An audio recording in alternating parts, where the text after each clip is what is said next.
खबरें जो आपको सीधे जोड़ती हैं हमसे, जिनका आपकी जिंदगी पर होता है सीधा असर। खबरों की वही तस्वीर, बिना बदले बिना डरे, जज्बा सच का लिए, सच दिखाते हैं। शासकीय माध्यमिक आश्रम शाला चंदनखेड़ा ता भद्रावती जी चंद्रपुर भद्रावती तहसील में आने वाला चंदनखेड़ा गांव में शासकीय माध्यमिक आश्रम शाला को जाने वाला रास्ता बहुत ही चिंताजनक है। बरसात के दिनों में शासकीय बच्चों को, उनके परिजनों को और शिक्षक लोगों को आने जाने में बहुत ज्यादा परेशानी का सामना करना पड़ता है। बहुत से बच्चे बरसात में रास्ते के कारण स्कूल भी नहीं जा पाते। गांव वालों को भी इसका सामना करना पड़ रहा है।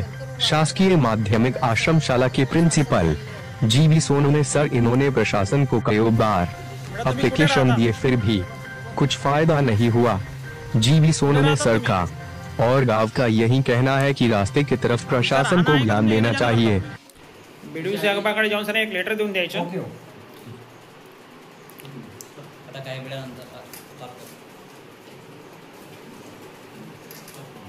मॅडम काय प्रॉब्लेम रस्त्याबद्दल?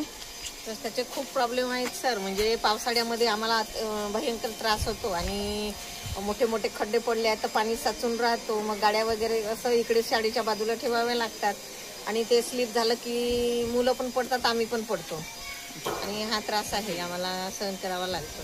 तुम्ही ऍप्लिकेशन कुठे कुठे दिलेली आहे आतापर्यंत रोड बद्दल? ग्रामपंचायतीला दिली, जिल्हा परिषदला दिलेली आहे, PRC ला दिलेली आहे। त्यांनी ऍक्शन घेतले का नाही आतापर्यंत? नाही ना, काही ऍक्शन घेतलेली नाही सर, म्हणून तर रोड असाच आहे। काय प्रॉब्लेम आहे रस्त्याबद्दल? आम्ही दवाखान्यात जात राहतो तेव्हा नाही का तिथं म्हणजे दगड वगैरे निघून राहते ना, त्याला ठेच लागली का आम्ही पडतो, मग आम्हाला जखम होते, म्हणून त्या रस्त्याचा बहुत त्रास होतो। काय नाव आहे तुमचं? क्रांती। पूर्ण नाव? क्रांती राज्यपाल नन्नावरे। सर तुमचे नाव? माझं नाव जी सोनवणे, मुख्याध्यापक शासकीय माध्यमिक आश्रम शाळा चंदनखेडा।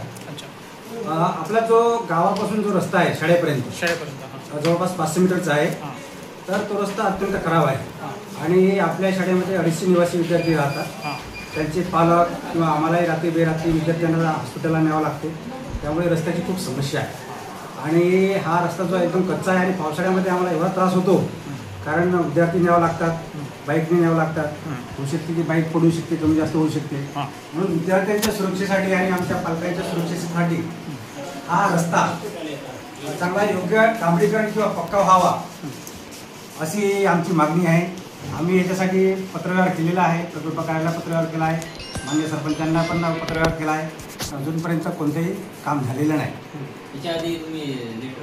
हो दिलेलं आहे ना, प्रकल्प कार्यालयात ऍप्लिकेशन तुम्ही कोणाकोणाकडे दिलेले आहे आतापर्यंत? प्रकल्पाधिकारी यांना दिले आहे आणि ग्रामपंचायतला पण। ग्रामपंचायत त्यांनी काय ऍक्शन काय घेतलं आतापर्यंत? त्यांनी प्रयत्न केला, असं नाही, पण ते ठक्कर बाबामध्ये ती योजना बसत नाही।